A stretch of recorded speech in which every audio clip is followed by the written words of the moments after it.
even with optimized model, 3D assets takes time to load. Right now, users just see a blank screen during this loading period, which creates a poor experience. All right, so let's fix this.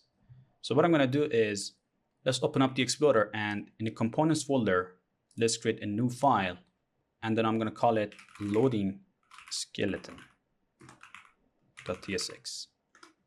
And then in here, I'm gonna run refce. Let's collapse the Explorer. There we go. And then right at the top, I'm gonna remove the import React from React. All right, now let's replace this div with HTML from React 3 Drei. So the reason why we are using HTML component to load our loading UI right in the 3D space. So at the moment, I'm just gonna go ahead and add this loading skeleton to our view canvas so that we can see the result. So let's open up the Explorer and head to the view canvas.tx. And then in here, for the moment, I'm just gonna comment this viewport and then add my loading here. Loading skeleton. There we go. All right, now let's head to the loading skeleton. All right, now within the HTML, I'm gonna create a div. And then this div gonna have two elements. One, bars, which we are going to create this right now. And the other one is another div to show our loading percentage and a loading bar. So let's define the bar first. So let's open up the Explorer, and in components folder, I'm gonna create a new file. Let's call it bars.tsx. All right, now in here, I'm gonna run refce again.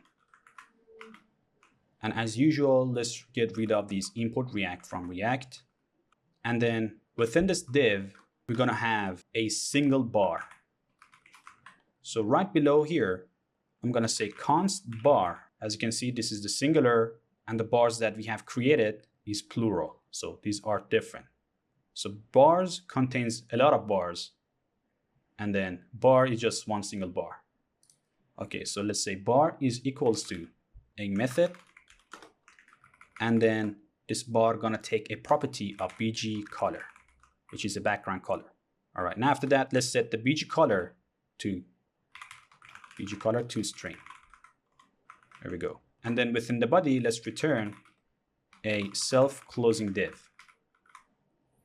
And then let's give this div a class name of, we're gonna use CLSX here by adding a curly brace. And then let's say CLSX method. Let's import that. There we go. And then we're gonna say w-2 h-32 to create the height of 128 pixels. And then let's say transition discrete with duration of 700 milliseconds. And then we're gonna add that bg color here. All right, now let's use this. Let's give this a property, bg color of bg-gray-500. Let's duplicate this 2 times, and then this time we're gonna give this bg-red-500, and finally bg-white. So it is actually complaining about the bars right now. So in loading skeleton, let's import that bars. Here we go. As you can see, our bars is right over here. So let's head to our bars.tsx, and then let's change the positioning of our bars in order to make it flex. So let's give this div a class name of flex items-center, and then we're going to say justify-center and gap-2. Here we go. Now let's actually bring this up to the center. So let's head to the loading.skeleton here, and then let's give this HTML a proper positioning. Since HTML is kind of 3D, we're gonna say position. We're gonna bring that 0, 0.7, 0. Okay. Let's actually center this out by giving a property of center. There we go. And another property of prepend. So this prepend props gonna ensure that everything gonna render on top of everything, just like z-index in HTML. All right. Now after that, let's define this inner div.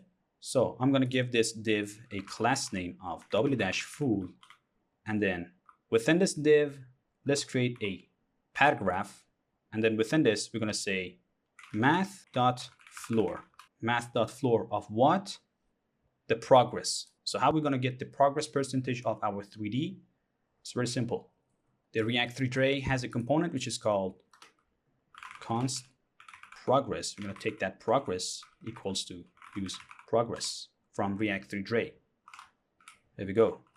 And then we're going to just copy this and paste that right over here. So this useProgress hook automatically track the loading percentage of our models and textures. And then after that, within this paragraph, let's say percentage loaded.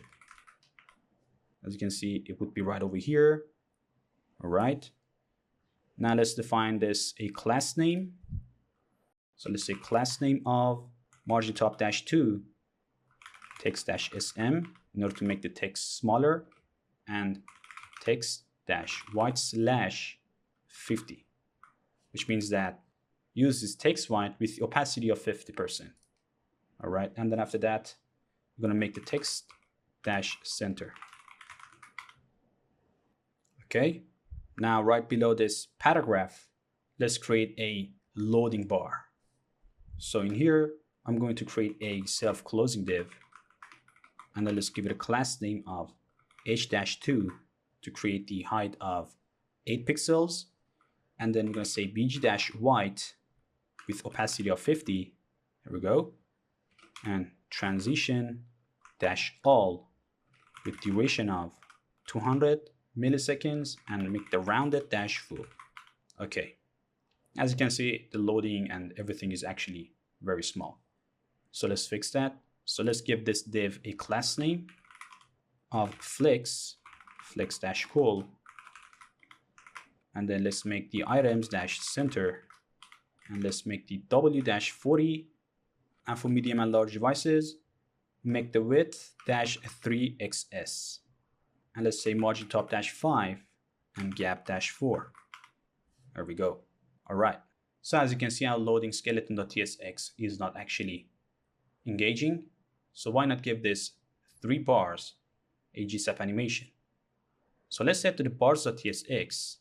Before I'm going to give this a Gsap animation, let's modify this bar by giving this div a style. So let's say style, and then we're going to say clip path.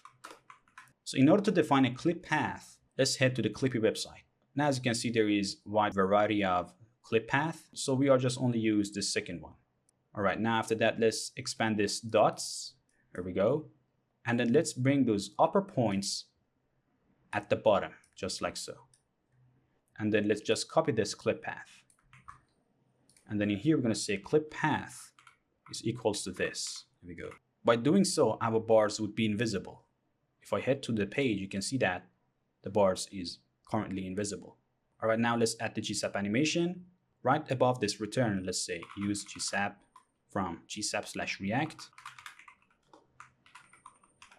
All right, and then after that, for the animation, we need to reference this div. So let's create a const div ref equals to useRef. What is the type? The type is HTML div element, and then the default value is null. Let's import the useRef here. There we go. Now let's actually use this div ref in here. So let's say ref is equals to div ref. All right. Now within this use Gsap hook, we need to check if this div ref is empty or not.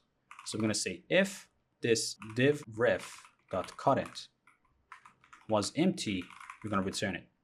Otherwise, let's create the Gsap. Make sure you import the Gsap correctly by import Gsap from Gsap. Okay, gsap.timeline. Okay, and let's initial some default values here. We're going to say repeat is -1, which means that repeat this infinitely. And then we're going to say repeat delay of 1 second. And then after that, we need to say some default properties by saying defaults stagger 0.5 and with ease of back.out. Stagger means after 0.5 seconds, start another animation. All right, now after that, I'm going to give .to, and then we're going to target that div ref.current.children.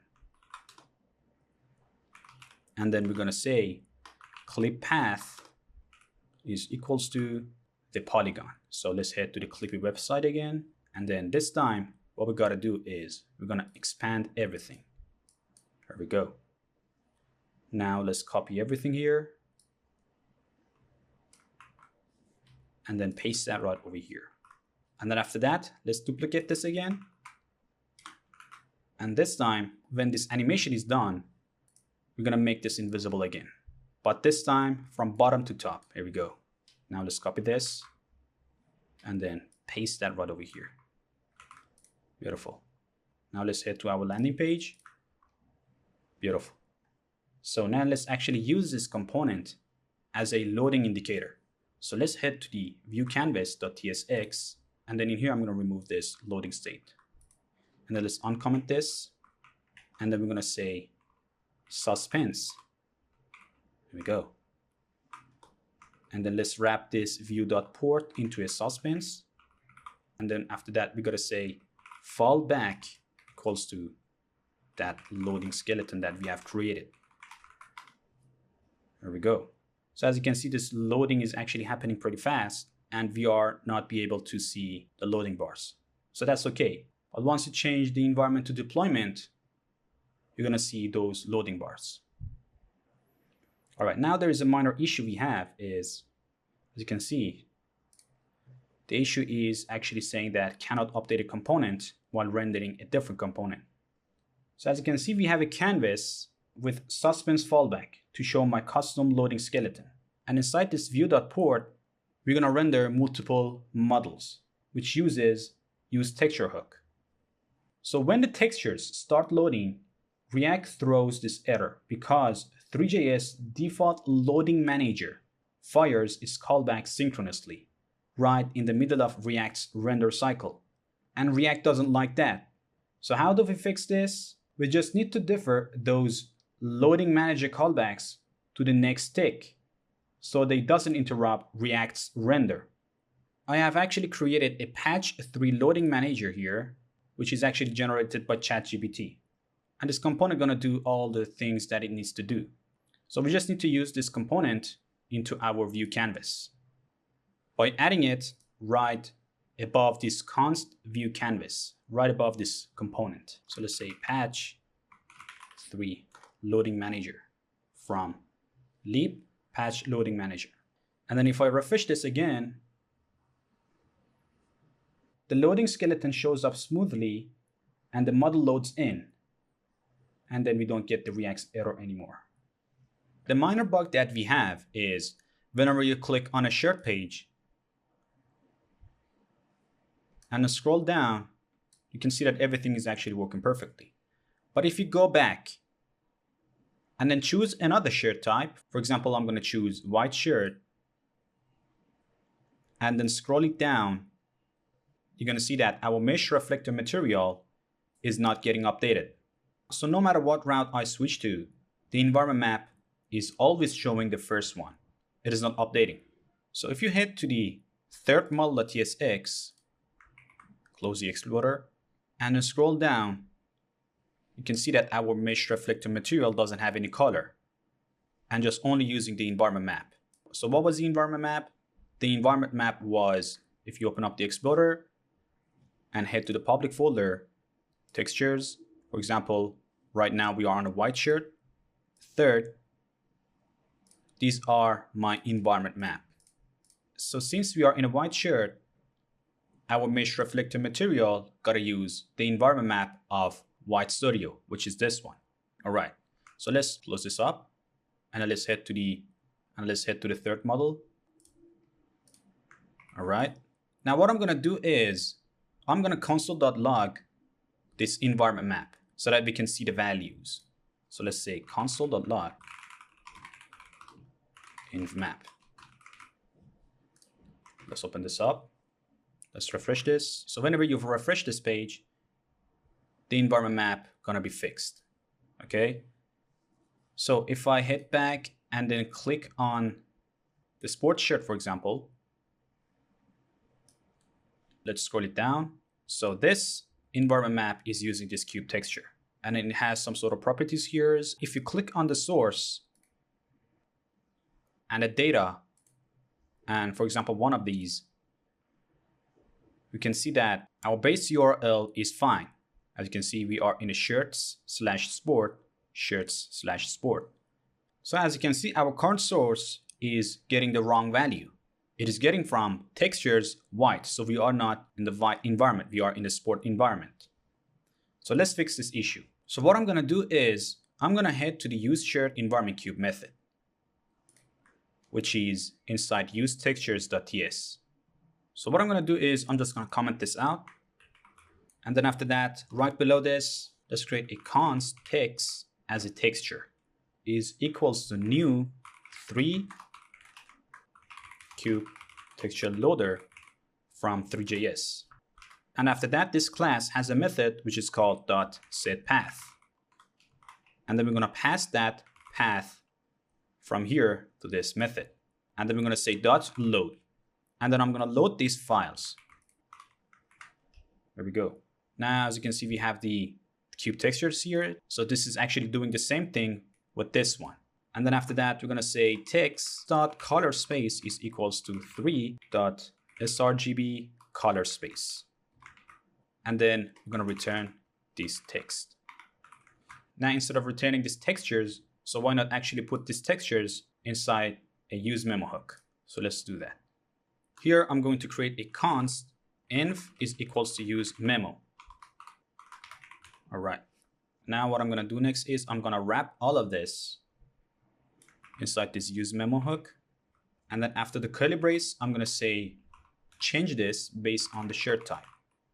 Now I'm going to return the environment. All right, now let's refresh this. All right, now let's head to the main page. And then after that, I'm going to click on the white shirt, for example. And let's scroll it down. Perfect.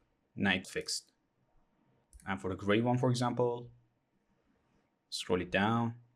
Yes, fixed. Perfect. Now this transforms a potentially frustrating waiting period into a polished, branded experience. Users know exactly what's happening and how long they might need to wait. So this component automatically receives loading progress from all our GLTF models and textures, making it a truly seamless integration with our 3D pipeline. All right, now even with our loading indicator, users are still waiting for assets to download. For a premium experience, we want to preload everything in the background. So when users navigate to a different sections, the models and textures appears instantly.